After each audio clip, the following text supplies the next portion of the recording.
Sa tuwing kasama ko po kayo, pakiramdam ko po nabubuo ko. Yung pagkawala po ng nanay ko, pinupunan niyo. Ako din, sa tuwing naiyakap kita, parang iiyakap ko si Libby.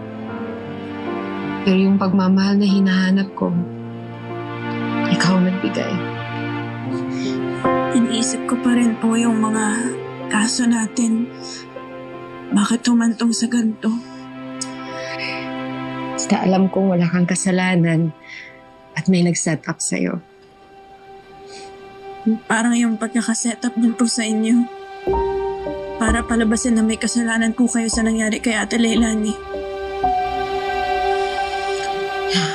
Pero sino? Bakit? Anong dahilan? Alam mo, isang tao lang ang naiisip ko na gusto niyang mawala ako sa buhay niya. At si Divina yun. Si Miss Divina po? Bakit po? Dahil akala niya na inagaw ko sa kanya si Raymond. Dati pa po kayo magkakilala? Magkatrabaho kami noon. At nung nasa kulungan ako, nagkita kami sa kulungan. Naalala mo pa ba ako, Charlene? Dahil ako, tandang-tanda kita. Sinumpong mo ako, no? Divina, I'm sorry. Tinanong ako ni Mama Manuela kung sino kumukuha ng item sa flight. Alam nga naman magsinungaling ako. Masaya ka na? Natanggal ako sa trabaho! Sorry! Sorry? Sinira mo ang buhay ko to! Kailan nakikitera ka talaga? Kailan nakikita? Sinira mo! At nung buntis ako, buntis din siya. At sabay kaming nanganak. Charlene, isa! Dalawa!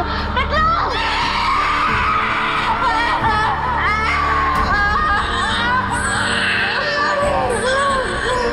Ano ba yung anak mo? Sa kulungan niya po pinanganak si Libby? Oh. Bakit? Eh, kasi po... Mga hayop!